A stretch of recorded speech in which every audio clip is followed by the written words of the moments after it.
Hi, everybody. Hi. Check out that liveness. Yes, live. I've got nothing actually up to make me check that we're live, but Hmm.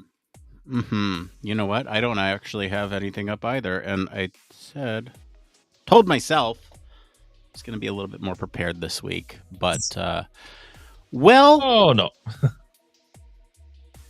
you know how these things go. Hi, everybody. Hope you're all doing well. I hope you're all doing fantastic.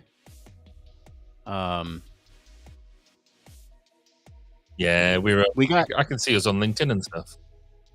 Oh, okay, That's useful. cool. Well, that's the important ones. I think are taken care of. Let's see here. I'm going to check to see if there's a live component on the whole Instagram thing. I said because normally we get things of being live, and I'm not, so that's what makes me slightly concerned. But as I was saying just before we came on air, I did the good thing, which is when you should change your password every so often.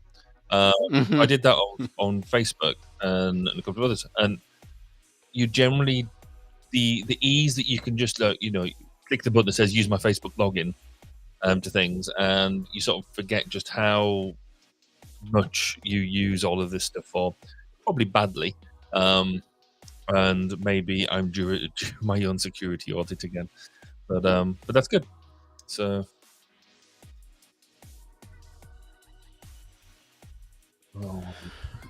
Well, hopefully you're all connected. We're like I said last week, we're kind of taking a different approach with the show now. So we have some topics to talk about tonight, and I guess I should this is weird because we don't really do a pre-show anymore. We just kind of get on and start talking. So I don't know. I'll just kind of do an intro. Hi, we're back again. This is Human Factors Cast, maybe with a new episode. I've lost count at this point. The number will be in the title. It's January 25th, 2024. I'm your host, Nick Rome, joined today by Mr. Barry Kirby. hello. And today we got some not so fun stuff to talk about. Tech layoffs. I was going to say, let's all get exciting about no, not so much. The state of UX. Like, I don't know. There's some topics that we have here. Got CES that we talked about last time, that we can look at some of the best of CES. Yeah, we absolutely need to do that because we need to, palette cleanser. We need to look at gadgets. We need to look at cool bits of tech. So, yeah. If we talk about do we do the slightly depressing stuff first and then go into the fun stuff? Yeah, let's get that stuff out of the way because there's a lot to cover with that. I feel like this is our in-depth topic for tonight. The CES stuff is like a fun palette cleanser type of thing that we can kind of focus on in just a little bit because, I think there's definitely a lot to cover with the tech layoffs, with the state of UX. We have a lot of stuff to cover. It's an in-depth conversation here that we're trying to have. And speaking of conversation, if you want to dial in tonight, you can do that right here. There's a little QR code that says you can be a live caller. Let us know what your thoughts are on the whole tech layoff situation, on the CES stuff. You can call in at any time. There's a little chat bubble in there. You can tell us what you want to chat about, and we'll screen your call before you come on. We'll give you a heads up and all that. So please, if you want to be a live caller, it's right there. If you want to support the show, there's a little other QR code down here. We're on Patreon, and that all does go back into the production of the show. And there's some other stuff, too. If you go to our website, humanfactorscast.media, there's a little microphone in the bottom right-hand corner that you can use to be a voicemail. You can leave a voicemail for us. So we'll probably get to those next week. But if you want a live call, that's up here. So now that that's all out of the way, I think maybe we set the stage here with the types of things that we're going to cover tonight, Barry. I don't know about you, but that to me seems like the best place to start. Yeah, absolutely. Okay. So there's an email going around by Mr. Jacob Nielsen. And he does this sort of breakdown of the state of UX, and how 2023 was a bad year for UX. Future's bright. There's also a couple of other, like I said, sources that we're going to reference throughout the duration of our conversation tonight.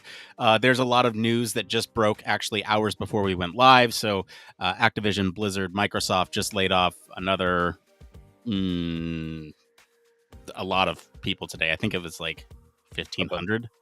It was a lot. And looking at some of the numbers versus 2023 versus 2024, it's not all great news. So I understand there's a lot going on here. There's also some stuff to talk about. Another post going around here on LinkedIn about sort of the whole expertise issue in UX. And so I think a good place to start here is maybe with a recap of what happened in 2023. Yeah. Okay. So this is where Jacob Nielsen is basically he's rounded up what he thinks of what 2023 was and where 2024 is going to be. So he highlights there's been some bad news for UX, to quote him. Salaries are down 11% compared with 2022. Job openings for UX researchers were down 73%. That's nearly like 3/4. That's huge. Job openings for UX designers was down 71%. Again, a significantly high number. Thousands of UX professionals have been laid off from seemingly good jobs at tech giants like Google, Facebook, stroke Meta. But he sort of highlights that actually, is this gloomy? Is this bad? Well, he seems to suggest that this is a market correction rather than an apocalypse, as he puts it. He suggests that in 2022, was the job market was absolutely red hot, and everyone was hiring UX designers, UX researchers, like they were going out of fashion, and so therefore there was a massive blip in salaries, in roles, and that was just unsustainable. So what we're seeing now is just that the correction from 2022. Whilst that sounds logical and it sounds good, it's obviously it doesn't help the people who are being made redundant and not being able to get the roles at the moment. But it does kind of make sense. We've been saying on this program now, probably about for the past 18, 24 months, that the UX role was quite fashion. It was quite a fashion, almost a fashionable role to be in. When you look at the difference between UX, HF, and things like that, it was trendy. And it still kind of is. So maybe this has got a bit of that around it as well. So yeah, I think he sort of highlights that 2023 compared to 2022 was rubbish. But as you've highlighted now, that going into 2024, we're possibly not seeing the uptick for quite a while. Yeah. So yeah. So let's Microsoft, Activision. Yeah, so here's the headline from The Verge. Microsoft lays off 1,900 Activision, Blizzard, Xbox employees. This is just the latest. We're talking about this because it's late breaking today. I do want to bring up it'll always be Twitter to me, but X, I guess, post here by Rami Ismail. Sorry about the pronunciation there if it's wrong, but they say, I just ran the numbers with today's Activision, Blizzard, Microsoft layoffs added in just 25 days of 2024. We're already at over halfway to the total layoffs of all of 2023. So far in 2024, we're at 5,600 versus 10,500 in 2023. So yeah, tech is having its moment here with this correction, with this bubble. And I think it's important to bring up, at least from our perspective, with human factors, with UX, and sort of what's going on from our end. I think there's a great post on LinkedIn here by Charles Morrow. Came out. This was posted 5 days ago, so since the last time we were on, talking about what happened to UX and sort of our positioning within the tech space and what's going on with corporations. And I'll just quickly recap this. The full post, is definitely worth going to and reading. But essentially, what's happened here is there's this reliance on UX, and it left a 5-year gap in product development, which we're now seeing a reliance on AI. And this will link back to Jacob Nielsen's sort of future-looking post here in just a minute. So I like that we're covering. But I think what's happening here, and Charles says this, is that Google's jettisoning entire hardware divisions, including UX groups, in one cut, thinking that AI is the solution here. He goes on to say that there's over the last 5 years, there's been several 100,000 UX trained individuals thrust into the marketplace by things that we've talked about here on the show, Barry. UX boot camps, UX seminars, and other forms of unvalidated training, most of which lack a strong and meaningful connection to underlying human factors science. And we've been critical in the past of this boom in boot camps. How many times have we seen it came from saying, I attended a boot camp and why can't I get a job, etc., etc. So this does reiterate a lot of the things that we've been talking about. Yeah. He goes on to write, some leading usability experts and their firms have profited from this type of catch and release and are also to blame for the current employment meltdown in UX. So, I mean, there's a lot more to that post. I think those are sort of the highlights there. And I agree. I think we've talked about this before, that the UX, the trainings, those are not nearly enough. They're great supplemental sort of programs, and even Google is guilty of this too. They have their UX courses, and a lot of it has been sort of training. It's almost like patching the symptoms and not the underlying cause there. With understanding human factors, with understanding engineering, systems engineering, human psychology, those types of core structural foundational things, and you're teaching people how to, I don't know, do design. I mean, I think because later on in that article, it does say that, it says social media made UX expertise seem easy to learn and approachable, and that's just made the problem worse, because it's almost been seen as, oh, this is easy, anybody can get into it. It's obvious, it's common sense, and so lots of people have been jumping into it as thinking it's almost the next .com, or pick another boom and bust industry, to do something, because people think that doing UX is easy. UX and HF, I think we've discussed quite a lot, are not necessarily exactly the same thing. They have significant overlap, but they both have their individual things. But one, I think where we're at the moment is we've been assuming that one can exist without the other.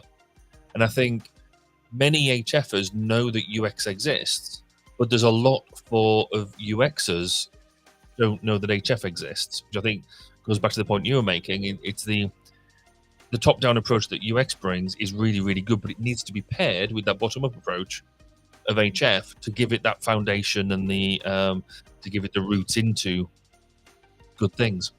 So I don't think we should be that surprised to see what's going on. I'm surprised at the numbers. I'm surprised that we're looking at significant chunks of the industry, and maybe we should have seen this coming. But yeah, I think that there's just a lot at the moment, particularly given what happened in 2022. Yeah, and I think this is an interesting problem for us to solve, because when UX is linked to human factors, that then reflects poorly on human factors professionals when maybe these UX professionals who have just engaged with one boot camp or one training seminar and then got all the rest of the training on the job, when they're not doing their due diligence with research, or they're patching solutions, or just kind of going off of conventional standards that maybe haven't been researched in depth as to why or why not that's the appropriate solution for the problems that they're trying to solve. And so I think there's some interesting things that we can do, from our profession standpoint, right? I think there's a lot of things that we can look into from like an organizational outreach perspective, right? What can Chartered Institute do? What can HFES do? What can IEA do to reach out to UX organizations or to UX professionals and sort of embrace them and say, hey, look, like we understand that you don't have the same foundational knowledge in human factors and psychology, but we want to be there for you. We want to provide these accessible resources from a training and resource perspective. So I think there's a lot of work that we need to do. It's also worth having going back into what both these articles have said now, and putting a lot of the blame squarely on AI, or more specifically, the potential for AI. So your Googles and things like that have turned around and said, well, actually, this UX stuff, this HF stuff, can all be solved by the equivalent of your chat GPTs, can use AI to deal with all this stuff that we find difficult, because everybody finds HF, the whole dealing with users, difficult. That's why we do what we do, because we recognize it's difficult, and we provide solutions. So yeah, but I think we're already finding that AI is not a bad starting point, but it's not the tool. It can't deliver what we deliver, and what UX expertise can't deliver. So I think maybe there is also an element here of, let's ditch everybody. AI will rule the world. Oh, maybe it won't. And I think that will then almost become a correction of the correction, maybe the second half of this year. Bold prediction right there. Yeah, I think we're just two voices here in this whole mix, and we brought in a couple other voices. I want to bring in more voices from the chat here. Neil from YouTube. Yes, I'm all for finding alternative training paths for toolkits, so long as they actually provide the learner with knowledge, skills, abilities that they will need to perform jobs and tasks. Mm-hmm. Agree with that. I think there's sort of two. I think of this as sort of a two-pronged approach, where you have maybe the systems people who are focused on the higher order solutions to a problem within tech, within defense, within medical, whatever the domain. You have these people who are sort of focused on the end user and the basically the solution, right? A solution architect, if you will. And then you have sort of the practitioners who could, have one of these leaner toolkits that could be trained with a boot camp or whatever,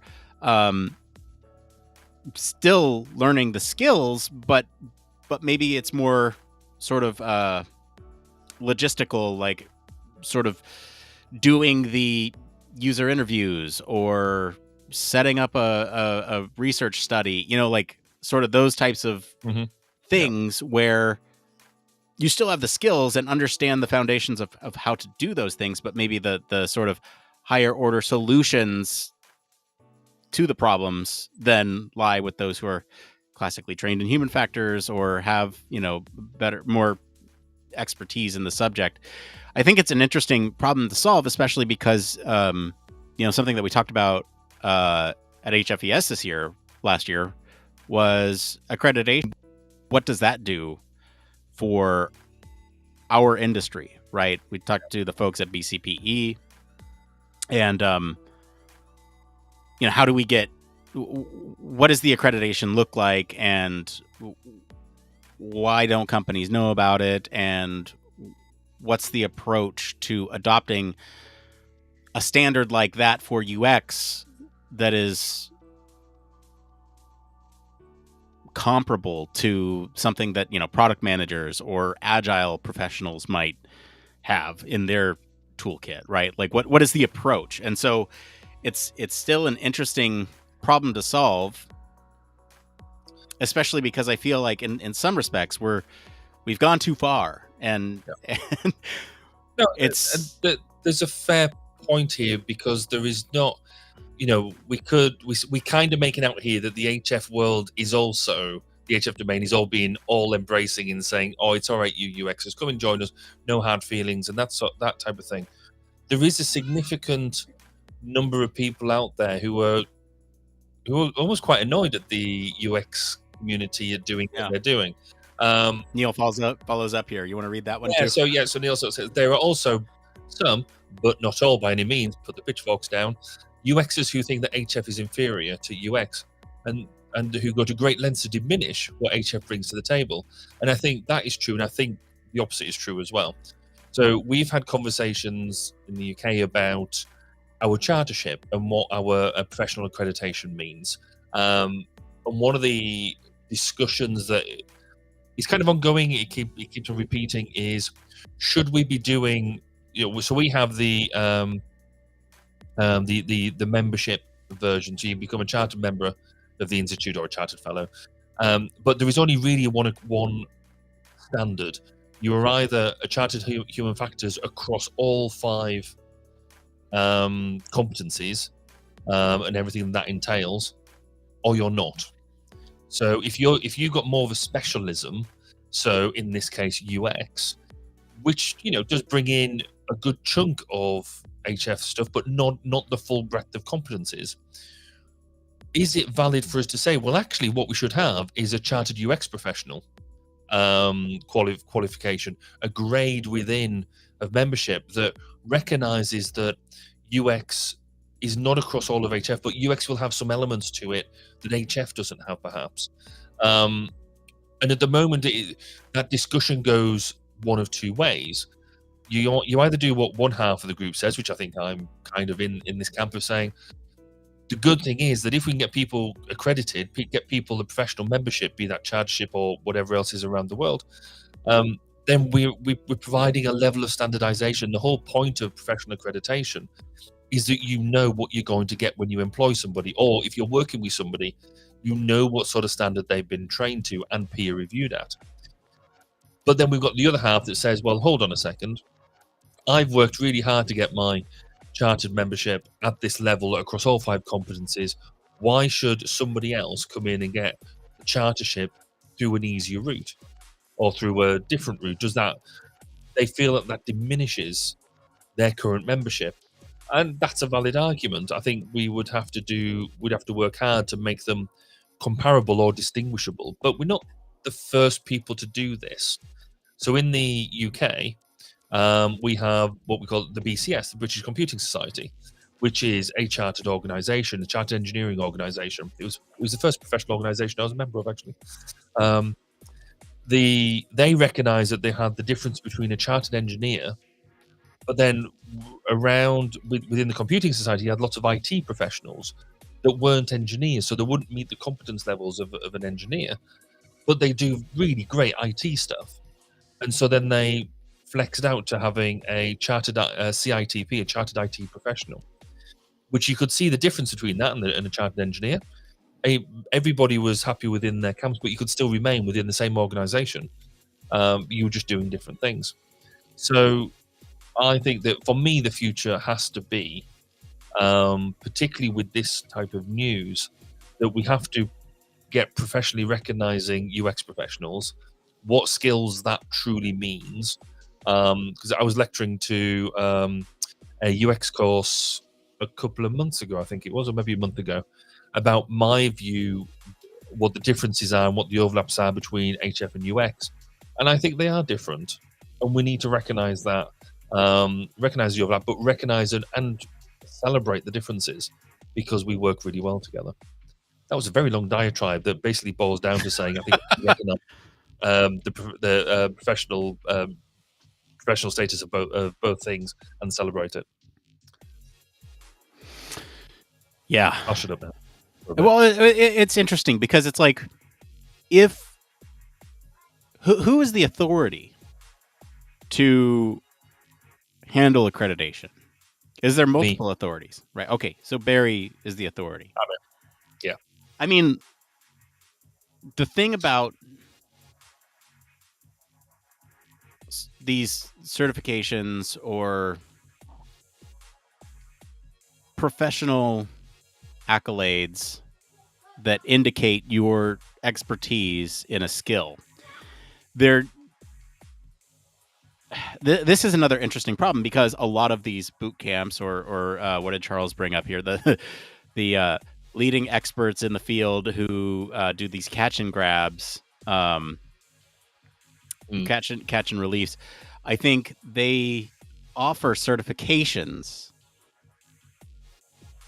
or, participation trophies, if you will, a certificate of completion that's different than like a professional accreditation that shows I can exercise these skills in this domain and do them well, based on like a portfolio. Like this is some of the stuff that we talked about with BCPE with Gene back at HFES, and it's one of those things where they will sit down and evaluate your portfolio. You have to take a really hard test to be, an accredited BCPE professional, and there's several accreditations that they offer: UX professional, human factors professional, and several levels too. One is sort of accomplished by just the education piece, and then the higher level is accomplished by assessing your work samples, along with that showcases some of your ability to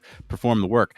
And so I think that certainly can be one, and is that one the end all be all? I don't know. I mean, could to be put like that into comparison with what we do in the UK is the Chartered Institute handles all of that, and so for individuals who want to be chartered, they have to. It's not a test; it's a show of competence. So you have to produce evidence, normally through a logbook over a number of years, that you have done work and that work has been peer reviewed, and you offer it as evidence and it is peer reviewed by the assessors. Then you fill out the application form. You have a mentor, you have a supporter, and so there's a lot of. It's not necessarily saying, right, we're not going to give you an exam, but all of the people around it. There's a good 3, 5. There's a good 6 people in this circle at least around each application that says, I know this person and I'm willing to stake my name that they are of the right standard, that I would be happy to work with. And for me, that's what I like. That I think it's what we need, because it's people willing to people who are keen to see our profession grow. We are the holders of the standard, because you don't want to let people who are not quite reaching the standard yet, because then you devalue our entire profession. So that happens for your actual membership. But if you're wanting to offer courses that do this is where it gets interesting, because you can go through to the CIHF and say, right, I deliver this course. HFI is a good example, so human factors integration, because you can't really get that through a degree course. There are companies within the UK that teach HFI. You can go to the Chartered Institute and say, I'm delivering this course, can you accredit me? And so a bit like a boot camp, you any course that comes along, you should go along to the institute and say, right, can you accredit this? And they will go through and check it against the standards, make sure that you're delivering, make sure that the output of what you do will be of value and useful. The challenge we have at the moment is I could put together a course on HFI. I'm only picking on HFI because I'm doing a lot of it at the moment. I could put together a course on HFI and then put that course out there for people to subscribe to without going through the expense or the hoops of getting it accredited. And I know I could make money off it. I know Yeah, to get people in through the door. that's the problem. I kind of know what I'm talking about. I'd like to think I would push out quality people because that's the only way that you're going to succeed. But equally, I could put out quite a cheap and cheerful one-day human factors course, and you'll come out of this knowing everything there is to do in human factors in 24 hours. There's nothing out there at the moment to say I must get that accredited, except my own conscience. What that relies on is the pull from employers, the pull from other people to say, actually, you're not allowed to go on that training course unless it's accredited. You're not allowed to work on this bit of work unless you're accredited. So you've got professional qualification, Right. a recognized qualification. And that is something that's been failing, actually, not just in the HF and the UX world, but actually across professional, a lot of different professional domains. It always used to be the case. If you were a chief engineer or you were a senior project engineer, you would have to be a chartered engineer. That's just, that is the defined standard. But probably about 15, 20 years ago, let's go 15 years ago, that requirement started to get loosened because chartered engineers are expensive, because they go through a lot of, when I picked up my chartered engineer, again, that was interviews, that was all sorts to get through them hoops. So it's not cheap and easy to get through. So a lot of companies were then saying, well, actually, if we know that you're sort of at the standard, why do I need to pay you to go and get a chartered engineer when I know you're already there?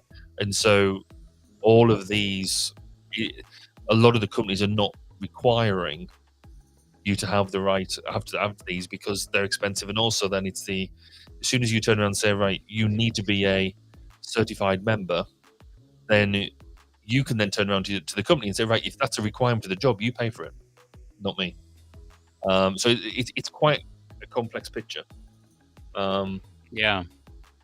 Which doesn't help. Yeah, those people who have just been laid off.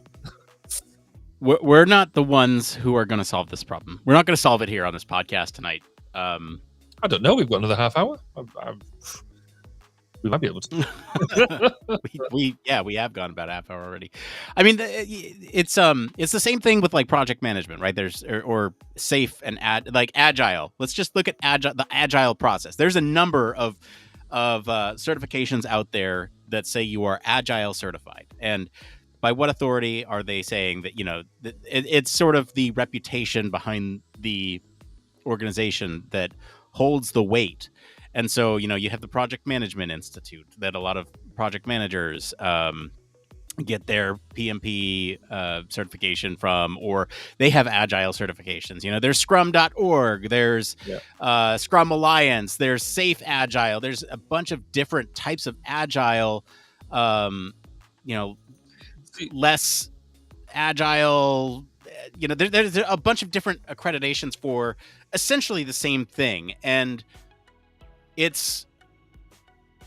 think the margin for success is maybe less significant for something like, I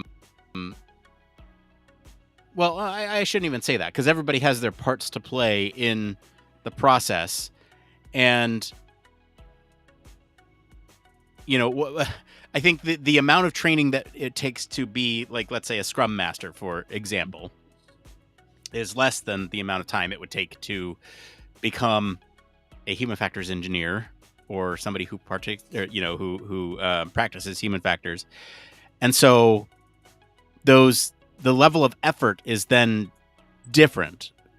And it's when we start to think about these, weekend courses that give you all the skills that you need to do these things, that's when it's just like, it's unrealistic to teach all the skills that you need to do in that amount of time. And how do we accredit them? How do we accomplish that?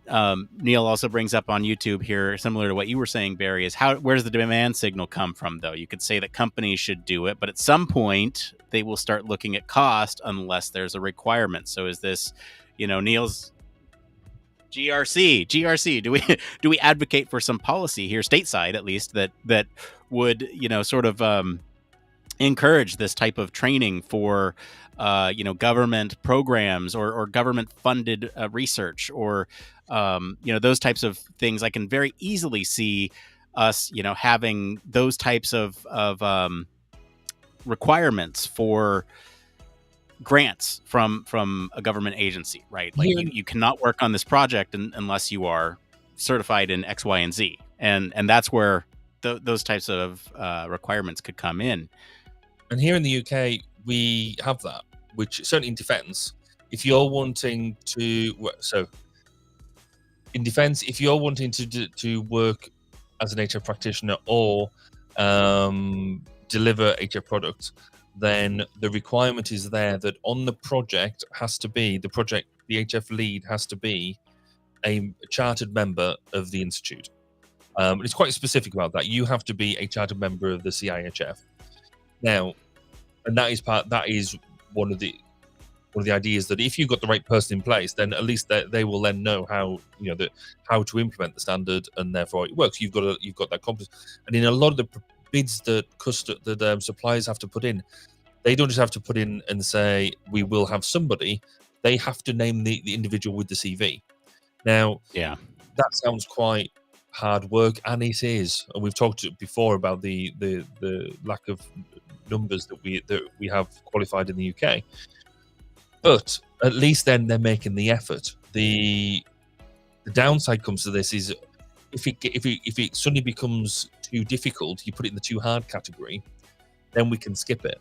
And I've seen quite a few programs turn around, and so quite significant sized businesses not have any qualified HF people in the role, and Mod being asked to overlook it and say it's not a problem and just to move on anyway, and that can happen. So yes, the demand signal has to come from that end customer somehow, but that end customer has to see the value in doing it in order to go to the effort of saying yes, we shall do this. So, and I don't know whether there's anything comparable in the US in that way. But I think the defense at the moment is the only bit of government that does that. Yeah, Neil says often in the U.S. this seems to come about most often in DoD defense. Yeah. He says, but I think there's actually multiple solid avenues for consideration. So the Department of Transportation, Department of Energy, et cetera, et cetera.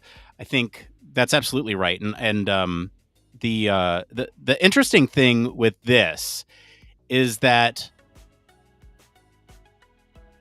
you look at some of these big companies, Google, Microsoft, they take work from the government as contractors. Yep. And requiring contractors to take on those certifications as well could sort of increase the visibility of accreditations within our industry. And I think a lot of them already do this, but the problem is when you look at some of the other stuff that these tech companies are doing that are not government funded, that are more private interest, then they start looking at cutting cost, and it's like, yeah, you get the principal scientist for the big government contracts, but then you have Joe Schmo who went to the UX boot camp working on the design of maybe Microsoft Word or something. I don't know. I don't know who works on Word. I'm not picking on anybody in particular here, but you see what I'm saying is that there's, and of course, maybe you get somebody like that to lead that project, or whatever you learn through the government funding is what you apply to the rest of your products. But I think the demand signal is an interesting problem, especially when it comes from the from the private sector. That's a big part of the problem right there, is because you get these layoffs that happen, like we're talking about right now, where it gets too expensive to sort of continue operating at that cost. And is it really too expensive, or are the people that we're hiring in these roles not performing at the same level that they should be? It's not difficult to illustrate return on investment for things like human factors or UX, but it is if you're not preparing for it. And so I think, having some sort of competency in showing return on investment for different decisions within UX or within human factors, I think is also another really good skill for us to develop to help us, with this long-term vision of having this accreditation be part of industry. I think we're also, yeah, go are ahead. we getting ourselves down a slight rabbit hole of Maybe all of these people not perhaps being as competent as they should be, when actually one of the driving reasons that's stated is job replacement through AI, and not feeling that they need these people on board because AI can do it. As Neil sort of points out in the chat again, we have to show that we are worth it. And it's kind of the point you were making as well, is we have to show that we're worth it, but we have to show that we're worth it in the changing face of technology. So where does AI fit in the HF world? Where does AI fit in the UX world? Actually, a lot of what we're doing at the moment is, and I advocate this quite a lot, AI is nothing but a tool at the moment. And it's how we use that tool to the best advantage. And more of what we do that way, is really quite important.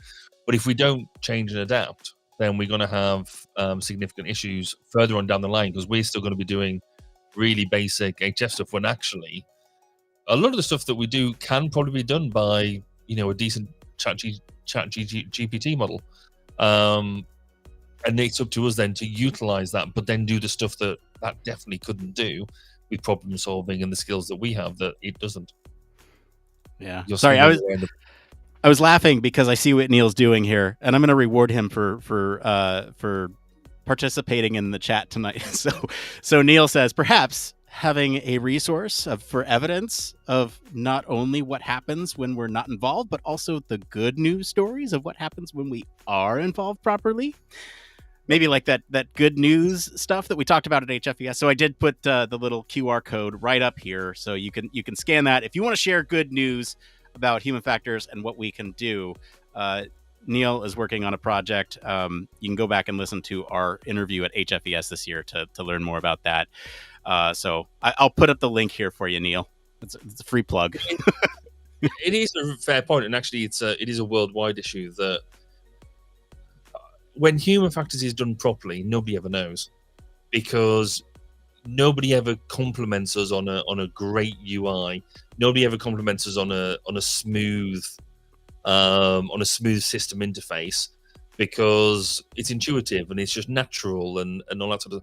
We only really people find out about HF and UX when we don't do the job properly, and so right. I think possibly why we, in every presentation I do, I do sit there, particularly introductory ones, and you want to sit there and go, and this is the disaster that comes about when you don't do HF. Look at this aircraft crash. Look at this, whatever it is, and it's always disaster safety ridden type things.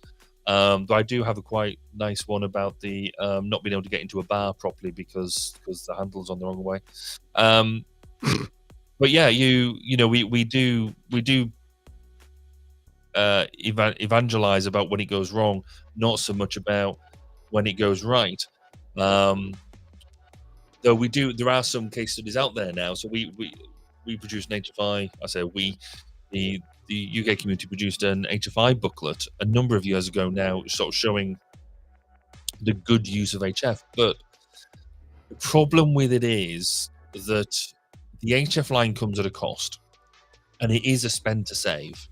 You are going to spend time and effort doing HF work, and if you do that properly, you will end up with a better product at the end. The problem you get is when budgets start to be cut, and you get senior stakeholders going, well, I know that this HF stuff will stop us from having an accident, or we'll stop doing that, but our product's better than that. That won't happen to us. Therefore, we can cut that. And then it's not until like years later, because the programs we get involved with tend to be quite long, that they're like, oh, maybe we shouldn't have done that. Now we pay twice as much to fix the problem that it wouldn't have cost anywhere near as much to do in the first place. Rant Yeah. over. All right. So you brought up AI. Let's talk a little bit about AI, because that kind of transitions to the second half of this discussion of, is human factors going to be replaced by AI? No, it's not. Long story short. But I do want to go back to this comment here by Charles. Corporations now need a reliable path forward regarding user experience optimization and product innovation. Enter AI, which at its core is unreliable and subject to massive IP problems. And so, there is a lot of opportunity for us as human factors UX professionals here going forward.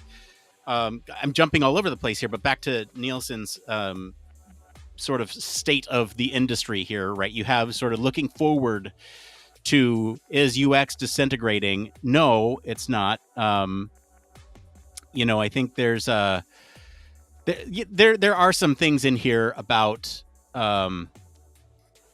what we've been talking about here, and I'm also going to bring these up because these are along the same lines of like the accreditation stuff that we were just talking about. So he says, first, let me say the old days were not as depicted. Yes, I ascended to the lofty intellectual heights of a PhD, but most of the best UX people I've worked with in early days didn't have anything near the education of today's credentials demanded.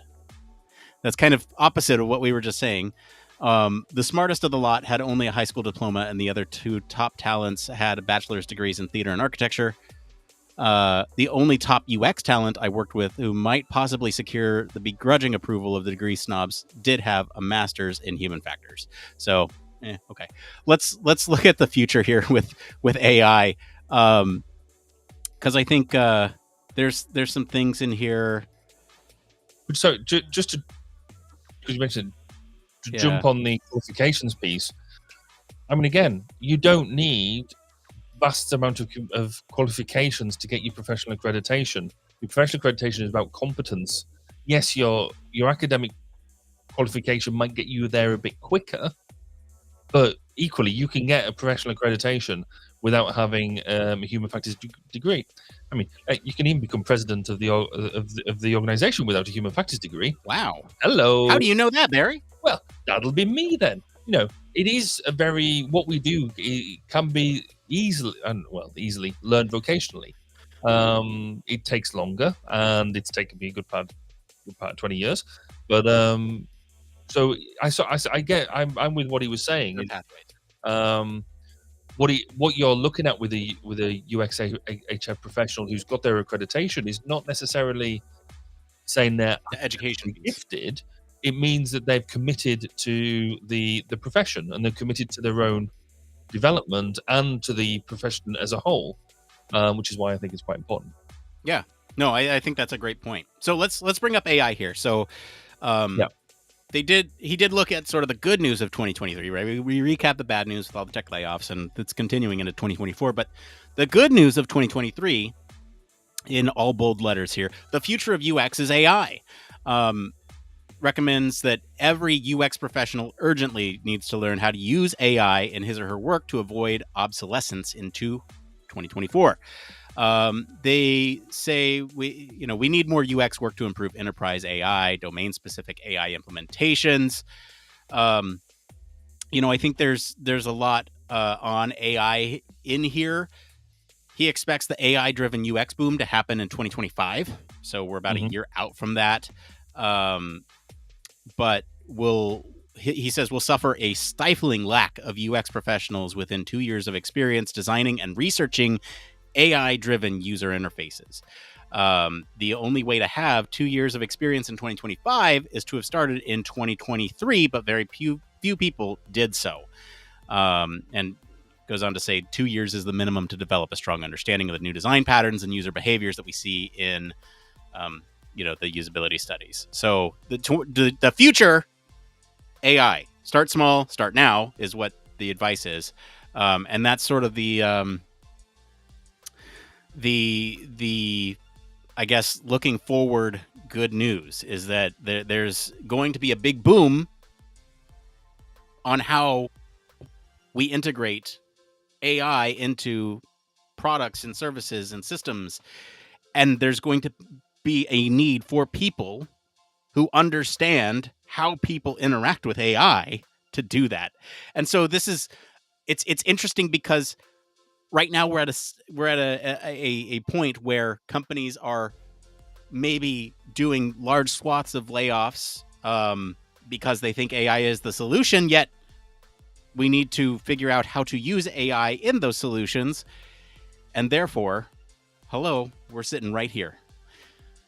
And that it's a really good point, isn't it? Because I mean, how much have we been playing around with over the past 18 months, different AI tools just to do what we do here? In the past month, so now ChatGPT, for example, would allow you to create your own GPTs. And so I decided to fiddle around to see if I could get a ChatGPT driven GPT model to enable me to do human factors integration. And could it be my human factors integration engineer to answer questions and help guide me along the way of doing it? And the answer is definitely maybe. We've given loads of examples in the past of how we've used, AI to be the other person around your design table, in your agile scrum, in your focus group to test your questionnaires, to give you an overview of a domain that you maybe don't know, to start putting together your reports, to give you a structure. There's loads and loads of things that enable us to be better, faster, quicker, harder at what we do. But that still doesn't take away from us being excellent at what we do and making that stuff work properly. So playing with AI at this level means that we are doing some really interesting bits and trying to get ahead of the game to a certain extent. But I still think we're only scratching the surface of the cool things that AI can do. Do I think it could replace us as professionals? Probably not. Not yet. Not for a good few years. But it is definitely going to be a thing to help us get there. And I think you've frozen massively. Uh-oh. Am I here? Can you hear me? Oh, yeah. Yeah, your visuals are frozen, and I can barely hear you. Oh, and he's gone. Oh, he's No, back. I'm here. Oh, no, Barry. Oh, now you're near. There's been some like internet issues, I think, lately. Anyway, no, I think you're right. I heard all that. And Good. I'm not saying it again. no, don't say it again. I think the point that I was going to bring up here is that I think you and I, Barry, have gotten really excited about AI on this show. And I can see by the numbers of people who listen to the episodes where we talk about AI that is not in general interest right now. There's the or at least from our profession, and it boggles my mind because we are sitting here going, this is really important. This is going to be really important. Can like look at this stuff over here? Look at this. Look at this. Can you see what this does? Like I think I compared the first time I used AI and these large language models, at least, to the first time you search something on Google and it came back with results, and you use the internet and you're like, whoa, this thing, look at this thing. And it really is going to be transformative in the way that we use it in everyday things and in ways that we don't fully understand yet. And that really excites me and is something that I'm really devoted to learning more about. And it's interesting that here it is being validated, at least by this newsletter here, that is the future, and it's exciting, at least from my perspective. Barry, you need to step up your backdrop game. John on LinkedIn. Yeah, I was. I mean, John's not wrong. So in the chat, John has highlighted that I need to up my backdrop game. I need to have a steely SATCOM picture. So John is somebody I work with through developing, delivering satellites. And yes, he's clearly keen for me to have. John, if you guys want to supply me a steely SATCOM picture to go in the background, then feel free to do so, and we'll give it pride of place. But on the more serious point that he makes, not that steely SATCOM pictures are not serious, a balanced HF team with a mix of technical knowledge, management, and domain experience is the gold standard. And I couldn't agree more. It's about what I love about, and this is almost what I preach to everybody, is the beauty about what we do in HF is you rarely get two people who are exactly the same, because people tend to, the way people find human factors, they've normally gone through some sort of journey beforehand. So they maybe come through engineering, maybe they come through psychology, maybe whatever the route is. That has then heavily influenced the element of HF you want to get involved with. I love doing HCI design. That's the big thing. I like doing HFI and bits, but there's bits that I haven't really got that much experience in. Like doing in-depth safety analysis and coming up with them minute numbers. I still think that's a level of witchcraft. But the whole point is then I've worked in teams where you've got specialists in that, and it means you can have some really great discussions. So yeah, John, I completely agree with you. Having that mix of a team makes companies have good HF output. The struggle that we get is actually, well, certainly in the UK, I can probably count 1, 2, 3 large HF teams in the UK that are more than just a couple of people. And I know where, there's one within the MOD, there's one within the submarines business of BA Systems, and that, yes, there's another one in the research department of the MOD. But and there we're talking about teams of 10 plus. Everything else is quite small. So trying to get the justification for these sort of getting more people in through the door and the value that they bring is difficult. Quite often you're in there as a lone, or maybe a couple of you as contractors, as consultants, and it's a tough world out there, and you're expected to know everything or be able to blag it. One of the two. Yeah. All right. Well, why don't you go ahead and weigh in if you want to be a live caller and let us know what you think of the tech layoffs, of the AI boom that's about to happen. Dial in here, let us know what your thoughts are, and we'll put you on. It's like a live radio show. You can be right here with us. This is the best transition I have for this type of thing, because we talked about this last week on the show, but another John on YouTube brought up some good points from last week's show that I wanted, or not last week, but last time's show that I wanted to bring up, because there were some good points here. We talked about the education side last time, about how to sort of integrate human factors into at young childhood ages to aspire to be human factors people. I want to read their comment here on the education system topic. I think something important to consider would be introducing human factors to undergraduate students and students in primary school, high school going downwards. I agree that introducing human factors to younger students is a good idea, but I also think that part of the value for introducing the field to middle or high school age students is that, one, those students would get into the field sooner than younger students would, and two, the younger human factors professionals could influence students younger than them to join the field as well once they become practitioners. I think having an outreach focus on collaborating with institutions who work with students is going to be the essential for having the impact you both were describing. There's also another point here about being media trained, and it's in the same comment, so I'll read that as well. These are just like catch up from last week. On the need for human factors professionals to be media trained, I agree. I think we also need marketing and selling trained in a similar way, so that we are able to pitch the field, advocate for ourselves, to be involved in interdisciplinary spaces, and spread the word about human factors all at the same time. I think there is an opportunity to encourage collaboration between human factors and other fields in new ways that put us on the map. I think these are great points here, and I'm really happy with the amount of contributions that everyone has made over the last, since we posted last time. I think the conversation has been great since we changed up the format, and I don't know if that's just a new year, new you type of thing, or if that's just the format change itself, but I'm really liking this.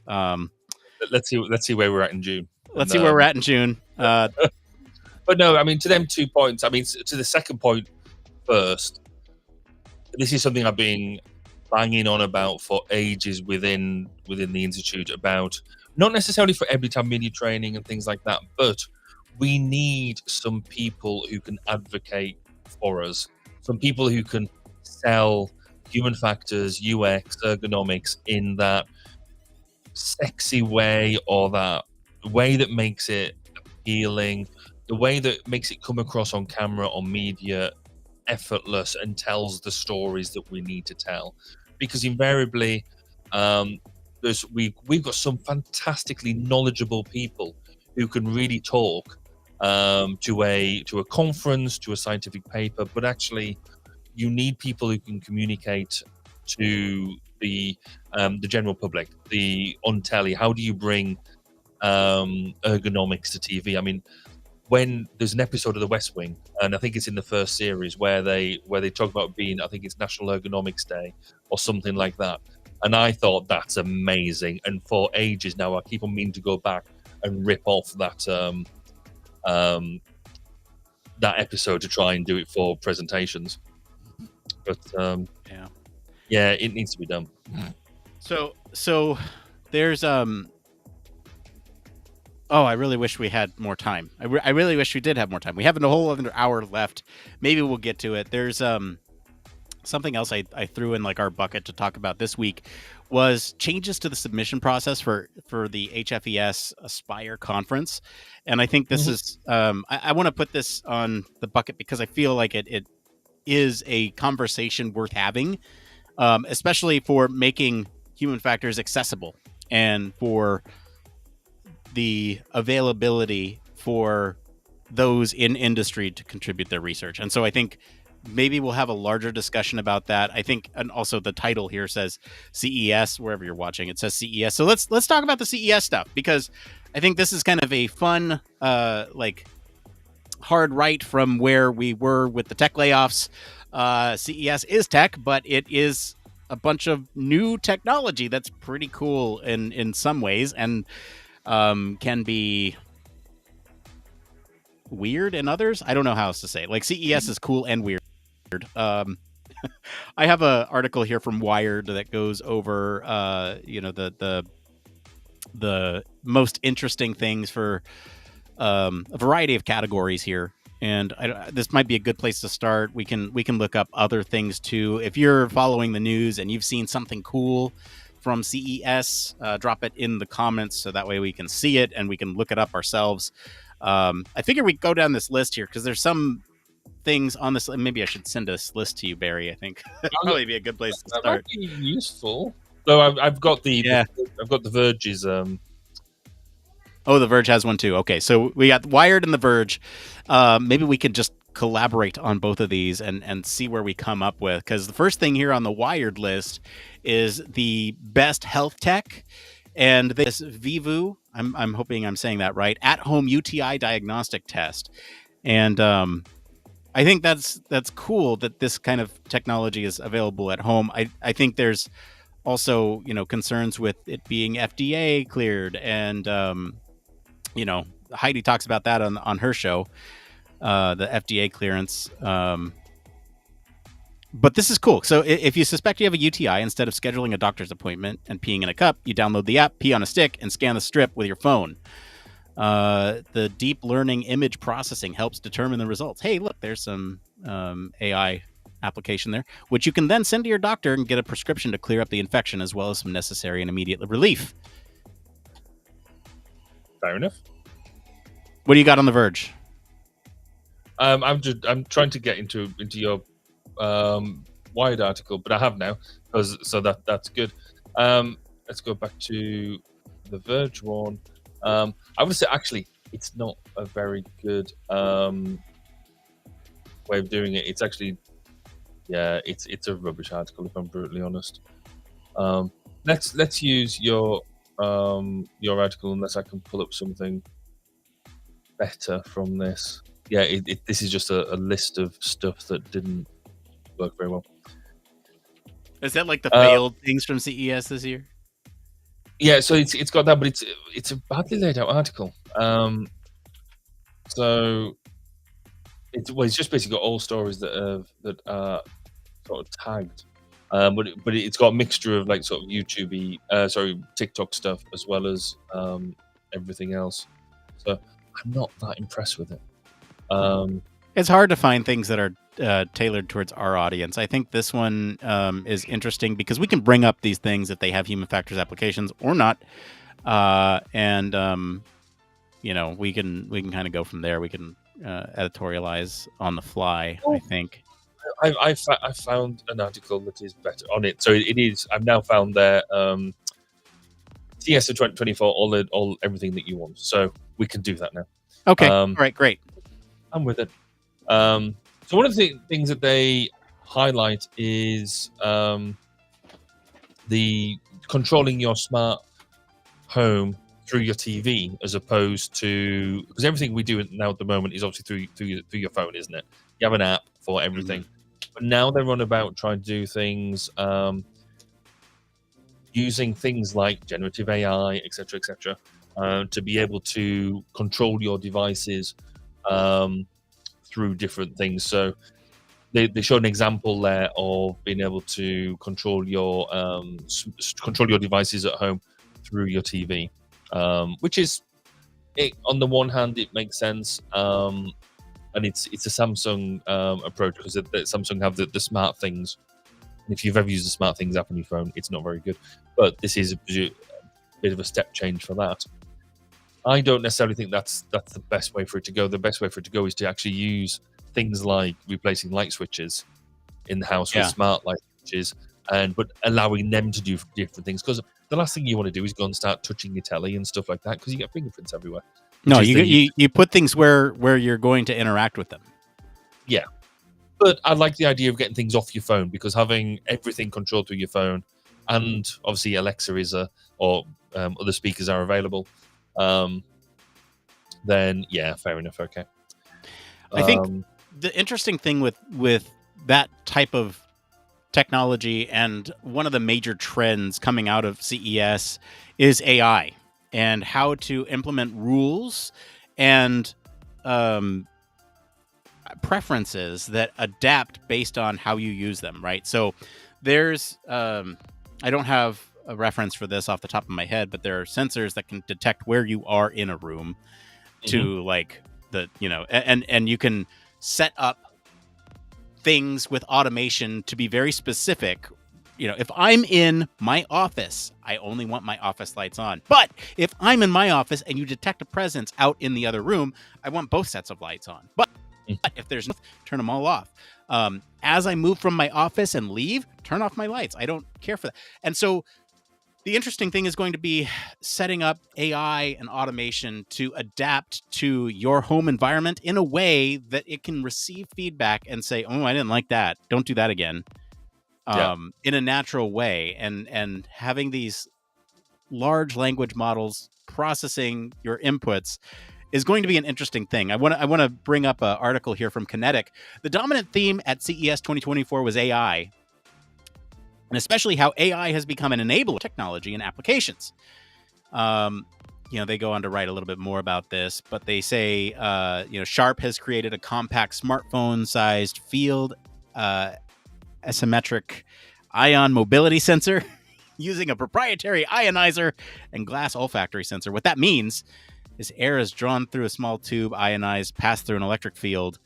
But the point here is it's impossible to look at these electrical mass analyses based on these patterns. But if you use machine learning to look at these types of things, then you can enable AI with a sense of smell to detect some of these like harmful odors. And I think that's kind of related to the thing that I was talking about with home automation. That's where it's going to be really big, is when you give these sensors the ability to process things in your environment, like, having these always on speakers or microphones that understand your input and when you're asking for something versus when you're providing feedback to a system, and, having the system adapt and respond. That is when I think the full circle is going to be very apparent. And that is where I think our role is going to be really interesting in that whole thing, where how do you take that feedback, and how do you get the humans input through this whole thing? So there's that. That was an article by Kinetic. We could talk about some more stuff on this Wired list. I'm going down to see like what's like some of the cool stuff to talk about. There's the transportation category, which is the Supernal SA2. What's that? Which is normally we'd run. Wired goes on to say normally we'd run a mile for saying the best transportation reveal at CES was a flying car, but here we are. Supernal's eVTOL, the SA2, is clearly much more than a pipe dream for the company, a division of the Hyundai Motor Group. Oh, I see that. You'll see this all-electric pilot plus 4-passenger vehicle in the skies in just 4 years' time. Of course, we're always 4 years away from flying cars. That is Not only is the design striking and honed using biomimicry, it is pretty cool looking. Let's see. So I'm hoping that they bring that to the Farnborough Air Show this year, because there was, when I was at the Farnborough Air Show a couple of years ago, there was a sort of similar thing. It didn't look like that, but a similar type of idea. So you had your rotating blades and stuff. I hope if they bring something like that to Farnborough Air Show this year, which I'm hopefully going to, then I can't wait to see that sort of stuff. It's not going to be that long, is it really, before, in theory, we can all have our own little flying cars and being able to get places. Then we'll get into a whole heap of other problems about airspace and things like that. One thing that I found on the other article that I was looking at was, I think we spoke about this lots of episodes back, with NVIDIA producing video game NPCs that are AI powered, and so you can interact with them better. And so one of the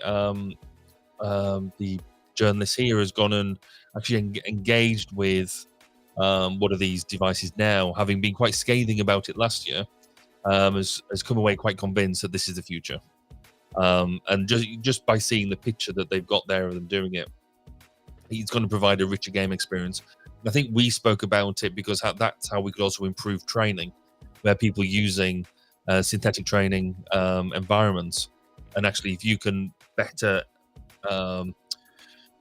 have better NPCs involved, then it will give a much richer training experience. So that's quite an exciting development, I think, from a geek perspective. Yeah, and when you have those training scenarios evolve to where the NPCs are talking with each other, and you interject with input, like there's a really cool training exercise I saw on like combat triage a couple years back, and I can imagine this one where everyone's just yelling and screaming for help, like would be traumatic, but also a really good training exercise for how it would actually be in those moments where many people are hurt and you need to focus on the ones that you can triage. I'll just leave it at that. Yeah. No, I was going to say, I mean, there's a couple of, the other one that I quite like is that where we struggle to teach is things like out in Afghanistan, where the troops will go out on patrol and see, residents and local villagers and things interacting with each other, and there's a fine line between understanding whether people are just chatting away, living their best lives, or they're actually to you. And so one of the things that has to get trained is like when to intervene, because you can't just go up and start talking to everybody when you're a soldier, and because you're intimidating. But equally, if you don't intervene at the right point, then you might be just seconds away from an IED. So actually, this type of interaction will allow you to understand the pattern of life of the way people interact, that works, and we'll be able to train that a lot better. So yeah, that's going to be quite cool. Yeah. Here's another piece of tech here, the Milo Action Communicator. If you've ever gone skiing or backpacking in a group, you know that the worst part of the day is when you're supposed to meet up at the end and someone's wandered off. Milo reimagines the old familiar walkie-talkie as a modern voice communication platform for small groups. Clip a palm-sized device to the outside of your jacket or backpack strap And then chat freely without worrying about clicking the right button or finding the right frequency. Milo is hands-free, phone-free, and Milo AI will talk to you when you need hands-free help fast. For example, Alex is in range, or hey Milo, talk to Sarah. Milo can send and receive signals to other units up to 5,000 feet away terrain, which is nearly a mile. So can my phone. Oh, Neil's got a Milo on order. It's interesting. I mean, I wonder really what the use case is, because when would you use that? When would you want to be using that sort of tech when you're out of range of a mobile phone side, I guess? Because well, yeah, I get. I think yeah. the use case there is like having open communication with people that you're with. Kind of if somebody's, it's almost like a loudspeaker. Yeah, there's a lot of places that don't have cell service, and so if you need to be able to communicate with others that are nearby or within range, that could be really useful. And I can imagine where if somebody's wandered off, hopefully you stay together in groups, but if somebody's wandered off and they need help, that could be a good way to call for help. The thing that I'm a little bit less clear on is this thing like an always on, like if I'm talking, you can hear me almost like we're a group together, or is this something where like I still have to activate it so that way everyone can hear as I broadcast something? Like, it's not a push to talk, but you can say, hey, Milo, talk to Sarah, as an example. They say here, is that like a private channel that then just activates that private channel and you're just talking with Sarah? But then like I just don't understand those type of use cases. And so I get why you'd want it, but those like individual Alex is in range. What does in range mean? And who defines that? And you're creating your own ad hoc network with Milo. So each one acts as a node. I guess the comment I was more making around the cell services, the certain places that I think we go because we don't want cell service, and therefore add value to that. But again, if you're skiing in particular, I think is actually a really good use case, because if you go down a crevasse or you get an avalanche or something like that, would that work? I mean, you get the a lot of ski jackets now have the active echo system in it because of avalanche risk and things like that. So yeah, but I think I'm intrigued by the usability of it, of how you actually engage with it. This is why really CES would be really well. They should think about it. One of these magazines, next year they should send us, because we could go and do some really on site. Well, here's the thing, Barry. I'm pretty sure we could get ourselves some press passes. It's the it's the being able to get there, and it's travel. It's travel. So I'm positive we could get press passes for this. What else you got on your Verge list? So on the Verge list, let's just flick back over to that. I can between two.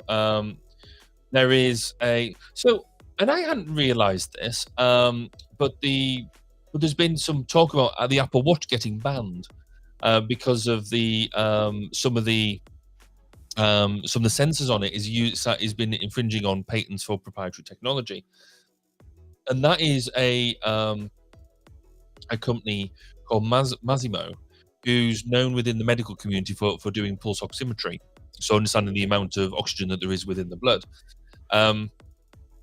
And so it's brought a brand new smartwatch out that has some of this technology in it. Now, that is the ability to measure blood oxygen through a simple device like this. I mean, do it to a medical standard, which is that's what Masimo is suggesting. Apple Watch doesn't do it to a medical standard. If they've got that down and working, then that's a game changer for quite a lot of medical professionals, because being able to get that sort of information rapidly. If you've got the ability to get blood pulse oximetry, you've then also got the ability to jump onto a few others. So yeah, that's quite interesting. There's a couple other ones here on this Wired list. Best weird. I always like looking at the weird categories. because these are the ones that are like, are these or aren't these applicable? And how are they going to be used? Like, what is the use case beyond them? And they say the Looking Glass Go is the best weird. And so basically, what this is the 6-inch digital frame called the Looking Glass Go. The screen is sharper and thinner than ever. It's a holographic display. You can load spatial photos or 3D holograms onto it, and you can even chat with 3D characters from Looking Glass's Lifeforms app on the display. What's especially notable is the ability to add any 2D photo, even those from a Polaroid, and have it still deliver an incredible 3D effect on the display. So generative AI is behind that. And so looking at, let's see here, quirky, fun little gizmo to play around with, costs $300. But it drums up a world where our screens aren't just flat and boring. And so, like, for me, I'm wondering, is this tech going to be integrated into our phones at some point, right? For $300, a 6-inch display, that is the size of a phone. Mm-hmm. But what would, I guess that it begs the question, what would you use the holographic display for? Now, is the idea that we merge it into FaceTime, and therefore you're talking, like what you see on a film where you just the phone, the device is flat and the hologram projects up from it, that type of thing? That could be interesting. Or is it just? I think it works. Going to be novelty. I think so. I think this works probably more similar to like how the 3DS screen worked. I don't know if you're familiar with that technology, but it kind of uses parallax. So I think it kind of works like that. And I'd wonder, as you're looking at that display, does it look 3D, but it's a flat, you still hold up whatever it is and it looks like, it just uses parallax or whatever to make that 3D display. I just don't. Yeah, this is one of the ones that I'm like, what is the use case here? Are you talking to NPCs? Okay, fine. We talked about Replica a long time ago. Remember our AI counterparts. But like I think something like that could have use case here. I don't know. So just moving on. One of the other things that I've really liked going through this is best for mobile clicks. So bringing back actual physical keyboards to be able to text with on your phone, and it basically ends up it's a larger. It's a case for a mobile phone, for in this case, Apple phone. But it's basically got its own QWERTY keyboard at the bottom, so you can actually get back to.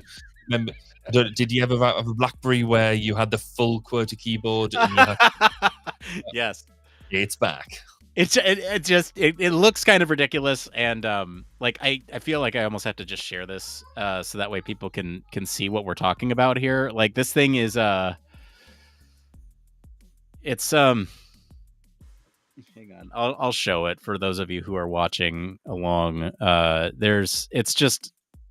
It's an iPhone plugged into this keyboard. It's a phone case that has a physical keyboard on it, and it just is like, it's one of those things where it's why?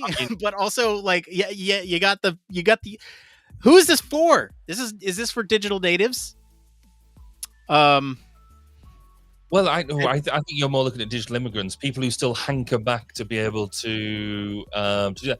But then your typing speed is still going to be quicker on a physical device for your digital immigrants. Now, whether that's hangs true for digital natives, I'm not sure, because digital natives will use more of the interpretive keyboards. But it just looks like one of them things that I could see some people using and getting really quite excited about. If you're somebody who does long conversational emails, things like that on your phone, and by the fact it's an email, maybe lends itself to that type of person. But it just looks huge. It just looks so long. It's comic. It's comical in the amount of physical space it takes up. It's like, what about for bigger phones, right? Like, I have a big phone, and I'm just imagining like this big old bulky keyboard at the bottom of it. And this is probably my bias sinking in here as a digital native kind of growing up with that technology. Like, I just this to me seems like its days are limited already. But again, like we're But I also wonder whether it's the fact that it's yellow is kind of throwing us off as well. If it was a more a darker color, looked like it blended a bit more into the frame of the phone. I don't know. I think I might be reaching. Just going back to the story we were talking about with the pulse oximetry in the Apple phone, John on LinkedIn sort of has highlighted a bigger game changer is non-invasive blood glucose monitoring will revolutionize. You can tell it's late, get my words out. Type 1 diabetes care, apparently in development for future Apple Watches. And certainly for the civilian medical industry, then that is the explosion in people with type 1 and type 2 diabetes is the next or is the epidemic that's here, the pandemic that's here.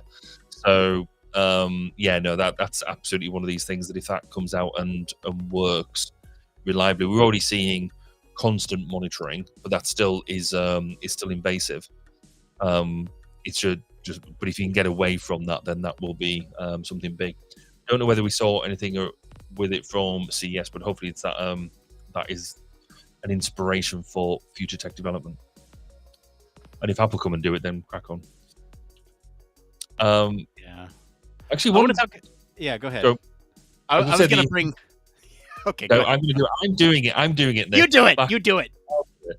I've been really intrigued by home theaters and the size of home theater projection, because it's not that long ago to get a projector for your office or to get a projector for your house, you had to have quite a substantial chunk of technology with a really well lit lamp. And if you got a cheap 200-300 quid version, it wasn't going to work very well. If you wanted something, particularly if you wanted something to work outside, you have to get something really quite massive. But LG have put out in CES the LG Cinebeam Cube, spelled QUBE. And again, this is a 4K image, and it throws it out quite a bit. But the box on it is tiny. It's like that big. And we've bought recently for my daughter. She wanted a projector for a room, and I'm like, you can't have a projector for your room. That's just silly. But we've got a projector for a room, and it's small. It really is, and throws a really good image onto a thing. So I just think that the way that if you want to have a projection system, that the way that they're getting smaller but throwing such high quality out there is so much adaptation that you can do with them. There's some projects I'm playing with at the moment that I think they're going to be game changers for the stuff, some of the stuff we're doing around vision and sensory vision. Yeah, I think some of the game changingness comes from the short throw projectors and what you can do with those. So like, having them strategically placed around your home to where you can modify again, I'm trying to think of like where this is going to impact people the most, and in the home, in the office, for those still going into work. I think that's going to be really interesting, where you have sort of a short throw projector in the front room that shows on a wall that is painted with reflective paint that is optimized for picture blender that shows you everything going on today in that room. And as these things become more affordable, you have those types of things available, which are kind of comparable to, like, let's say an LCD screen or LED screen that is just there, that's displaying the things. The difference with a projector is that it can be reactive to an environment versus the I guess screen approach, where it might need to be interacted with, where you can have sort of a passive reaction going on thing. So I'm trying to think of a use case here, but that to me, that to me would be sort of the game changingness of it, where instead of clicking or touching and dragging a meeting invite, you can sort of grab it and move it where it might feel a little more natural. I don't know. I'm stretching here. I mean, I guess I'm one of also reaching my limit for the day. I think one of the interesting things I think is, again, it's about using technology for the sake of technology. I struggle to see in, I guess, a lot of the home side of things why you would go to the inconvenience of using a projector when actually, as you said, the screen technology itself is sufficiently cheap and useful that actually you'd hang that on the wall. Now, for me, the projector is there for rapidity of deployment, for the use of on a temporary nature rather than permanent installation. Now, if I want a permanent screen there, I'm putting an LCD screen in there. Because it's easier. But definitely I there. can give you a use case in the home is like, or even in the office is it's these interesting places where screens might not necessarily be the right type of display. So I'm thinking of like a curved wall in an office building. Okay, you can map a projection to that to be spot on. Likewise, if you have maybe an angled corner in a home, you could split one projection into two and have two screens there that are based off the same input, same projection device, but then they're mapped to the wall in your home. Or likewise, you could have some of these like more artistic things in the home that are reaction displays to as you walk by. Maybe this display will react to you coming around, or like children's technology where you might have like a reactive display that encourages learning or something along those lines, where again it's kind of this short throw projected that is adaptive to the environment in which you're in. And you can put it on this wall, you can put it on that wall, you can swivel it around, doesn't matter where it is in the room, it'll always kind of adapt to whatever it's pointing at. The biggest thing that projectors, I think, for me, are fascinating, and potentially from a professional perspective as well, is when for entertainment purposes you put projections onto houses or to large buildings, and maybe as part of a firework display you do things like that.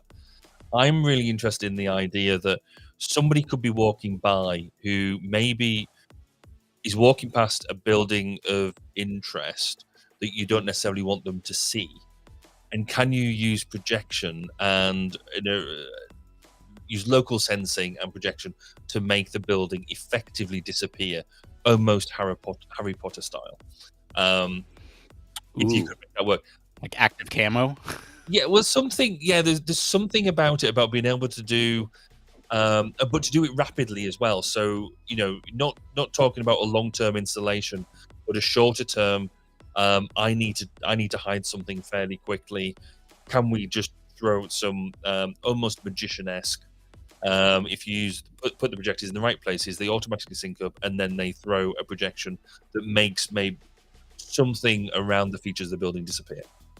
You can see what I think about when I'm bored, and it's a dangerous place to be. But I think that would be fascinating. That is cool.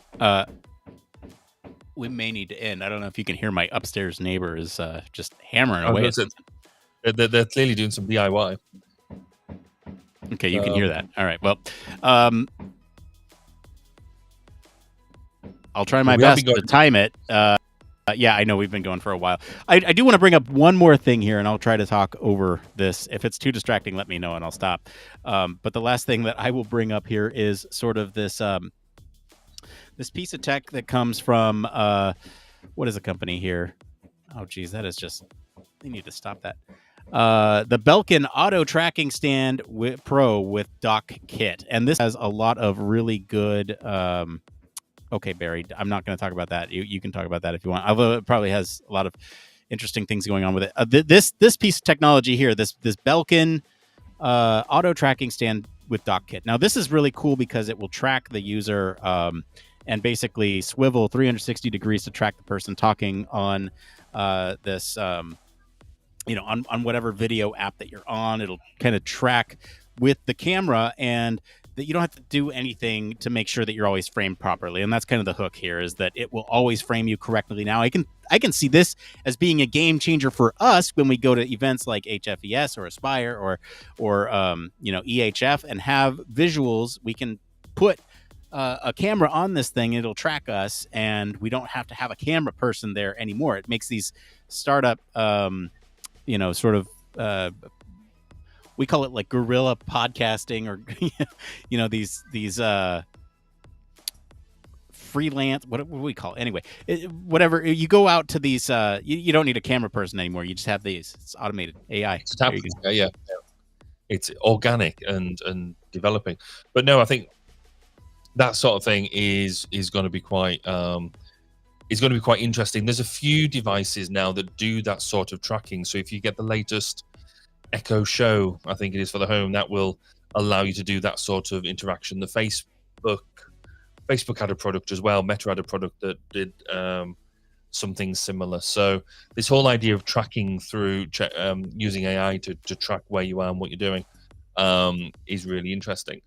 The last bit I'd like to bring up is around the growth of rings to be wearing the smart ring. So when I started doing talks on smart wearable technologies, crikey, about 10 years ago, one of the bits of things I would always have in the kit is a smart ring, one that can replace your ID badge and allow you to get through doors. Now they're getting so much smarter from two perspectives. One is around safety and security, so being able to act as your ID, but also being able to do payments. So you can do your Apple or Android Pay can now be embedded with the ring, but also starting to use them to, again, in a similar way we were talking about the watches and stuff, being able to understand your health parameters and being able to understand the state of your body from something that's much less intrusive than wearing like a heart rate band or something like that. And for me, the value in this sort of stuff is not necessarily in the everyday. It's in the things like with our elderly community. It's in the out of the ordinary. It's the assisted people who live in assisted living accommodation and things like that. It's things that are unobtrusive, so monitoring isn't in your face, so you're still having a high quality of life, but the monitoring is there should you need it, should you have a fall, etc. And having these aesthetically pleasing things that people would normally or wear anyway, being embedded with this technology, I think that's really quite cool. So interested to see how more of them come along. The downside is, as soon as you start searching for these things, because there's been a couple of things I've been searching for recently. One is smart wallets and the other one is smart rings. Now all I get on Facebook is adverts for smart rings and smart wallets. So that's a different problem. It is, yes. Yeah. Have we got time for one more? Barry, we got time for we got 20 minutes left. We can make the show as the thing about the new format is that we can make it we can start as late as we want and we can end it as early as we want. We've been having a great conversation so far. I'm fine. Go ahead. What else you got? Sure. So I don't know whether you know this, but I've got an electric car. Did I ever mention that before? And I think I've kept it fairly quiet. So the Hyundai Ioniq 5 is taking the advantage of electric car and the gadgetry that you can put on there to the next level. It isn't necessarily a new idea, but they've made it so the wheels can basically turn through 90 degrees. So you can then sideways maneuver this.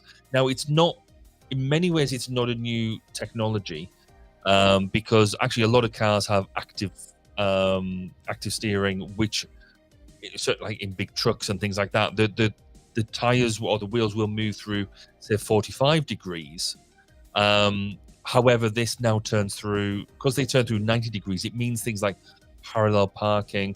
It means that for things like congestion. So if we could have just so many knock-on effects that are positive, right until the point that these that the wheels stop working properly and you can't go forward in a straight line.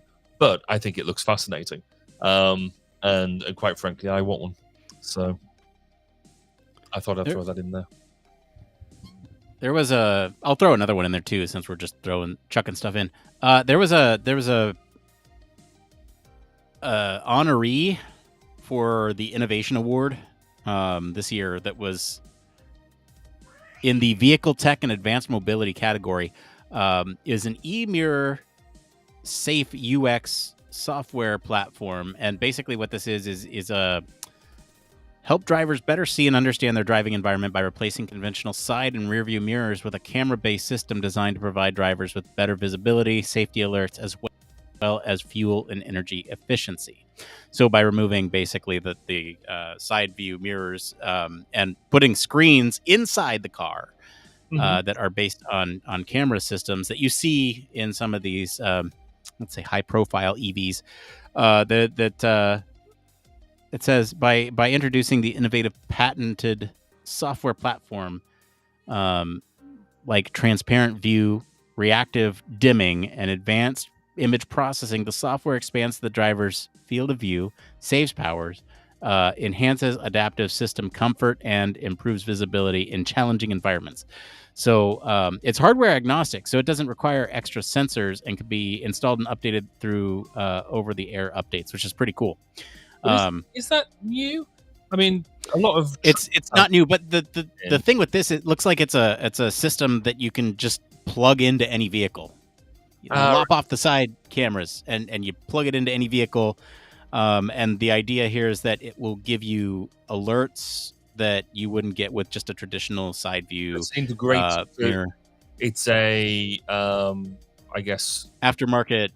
That's what I was looking for. And in fact, yeah. John's just highlighted in the chat as well. Honda have done this, already. It's on Teslas too, and I think it's not a new technology. I think the innovation here is that this is it's literally a screen that I guess I have the technology to show this. Yeah, hang on, I'll show it. It's essentially just a screen here that. Geez, why didn't I just do this to start with? But it's a screen that you can throw on your car and here,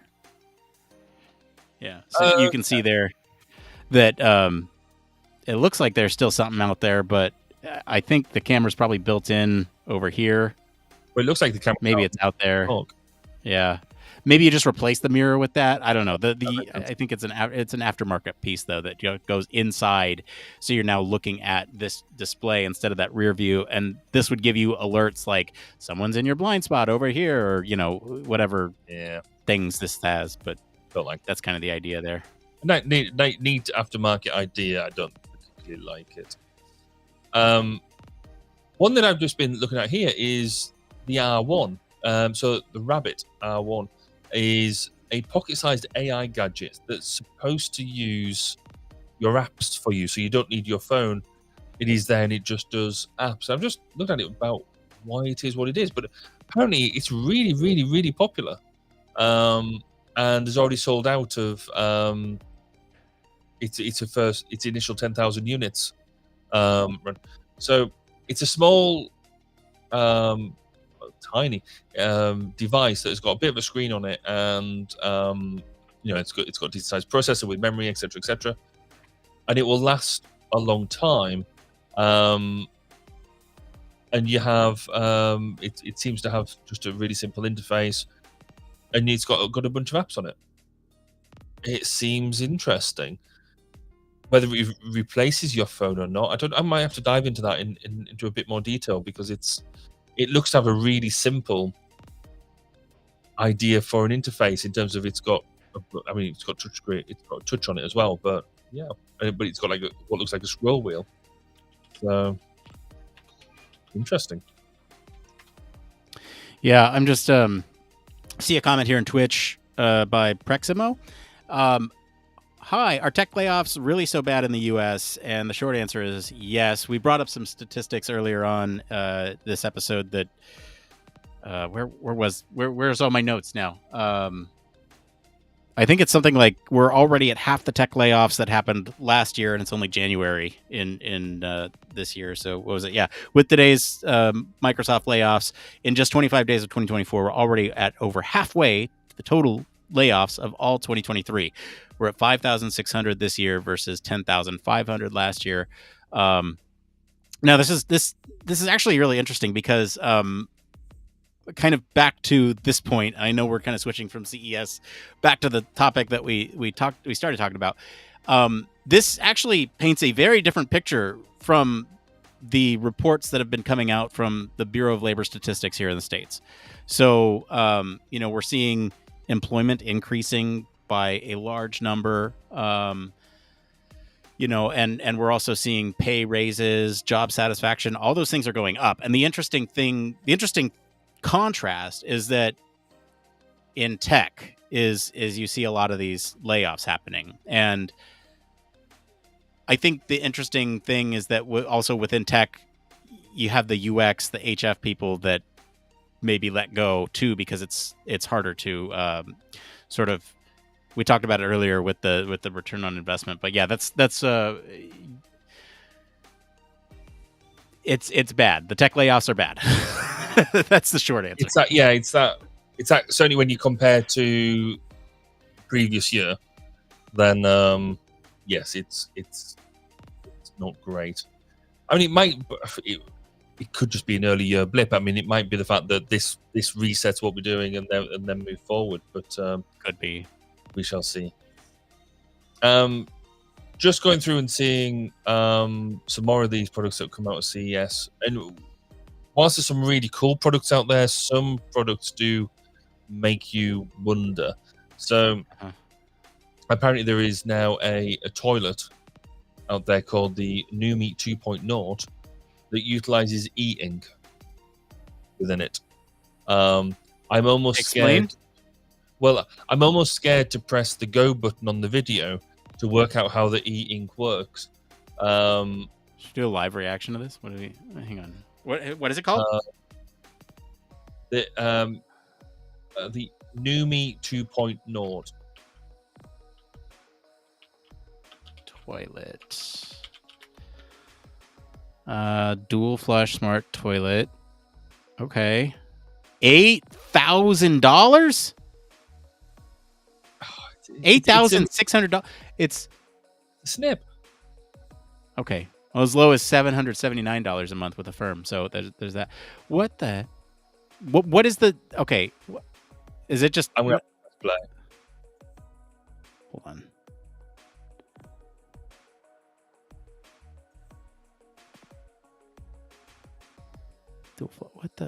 What is the hook here? What is? I'm looking at it. Looks like a box with like. It's just using the e-ink concept to change the decoration on the outside of the toilet. That's disappointing. I was expecting. That is very disappointing. I don't know what I was expecting, but that's disappointing. That is disappointing. Hang on, I'm looking at some stats here with the intelligent toilet. We got built-in Amazon Alexa, hands-free operation, neck comfort with a bidet, uncompromising cleanliness, air dryer, deodorizing filter, comfort height. We have been, I think I mentioned this before, we're going through a bathroom remodeling in our house at the moment, and some of the tech that we looked at that you could now buy, so smart toilets that do everything for you. I mean, or you just need to sit down and then everything else happens. It's brilliant. And then some of the other bits like smart mirrors and all this sort of stuff. There's certainly a lot more you can get in there to make your bathroom experience more amusing. Yeah. All right, let's address this question, and then I think we can wrap up here. By how much do you think large language model development is the cause of these layoffs? We did bring this up a little earlier. I think it's a large part of the reason. This is also Preximo on Twitch, I should say. It's being attributed as one of the large reasons for these tech layoffs is that a lot of these roles that are being eliminated can be done by AI, although we hold a different view on that. And the future with UX and human factors is that we're going to need to understand how humans integrate with AI, and there's going to be a boom. Jacob Nielsen thinks in 2025 where there's going to be a need for professionals to understand that problem, and you need to start now, I guess, to understand how AI is going to work in these technologies. So that's the short answer. We did talk a lot about this earlier on in the program, so if you want to go back and re-listen to that, you can. I think we'll go ahead and wrap there for the day. Since we're doing this new show format, I don't really have an outro, but if you like this, we talked about a bunch of different things here, from Tech Layoffs to CES. We've done CES coverage in the past. Go check out some of those episodes if you want to hear more on that. Comment with what you think of the new format. We're always here watching all your comments come in. So you can always leave us a comment. If you want to leave us a voicemail on our website, let us know what you think of X, Y, and Z. What do you think of the Tech Layoffs? What do you think of CES? What tickled your fancy this year?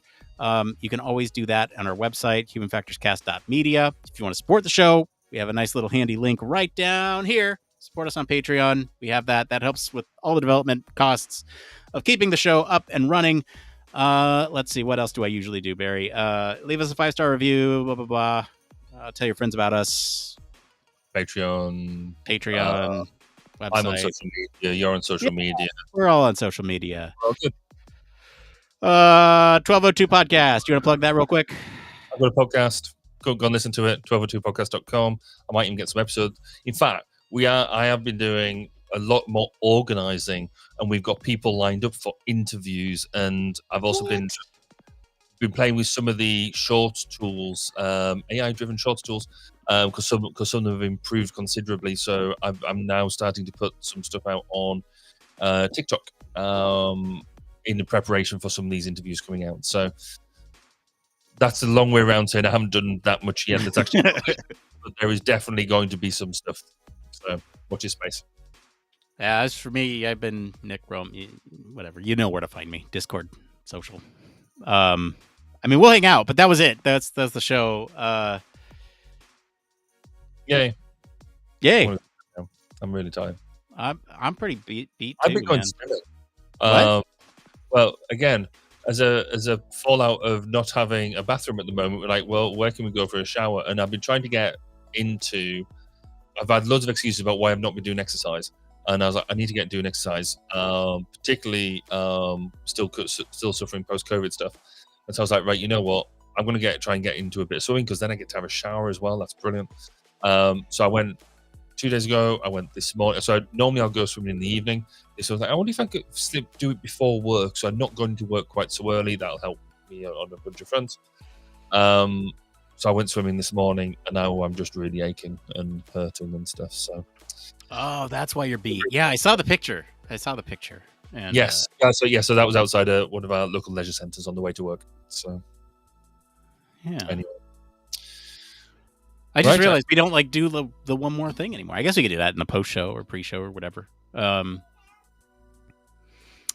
had I don't like to talk about this too much, but I had a birthday yesterday, and I had the perfect birthday. I do this every year, and it's always something that I just recommend anybody do if this is like up your alley, but don't plan or schedule anything. Take the day off work. And if you want to do something, just do it. And yesterday it ended up being, thank you for the happy late birthday. It ended up being one of those days where I just wanted to sleep and play video games with my kid. And I did those things. Awesome. And it was a perfect birthday. And I have an amazing partner who helped facilitate the things that I wanted. So she went out and grabbed some stuff, and that was it. And it's the perfect birthday. And I might do something, different on the weekend to celebrate more formally. But on the day of, it was just perfect. Wouldn't change it for the world. All right. I know you're sleepy. I know you're tired. Is it that obvious? But yes, I am. So. Cool. All right, we'll wrap. Thanks, everyone. Again, if you want to leave us comments in the interim, please do so. We read all those, and we'll bring them up next week on the show. We usually go through things that we could talk about next time. I think there's only 2 things on the list that we didn't get to today, which is the Sorry, I know I keep teasing you with the sleep, but the X59 was revealed, and the changes to the proposal for Aspire. So we can get to those next week. Absolutely. And then we'll also be able to talk about what's on it, what's going to be happening at EHF 24. Yeah, we can talk about that for sure.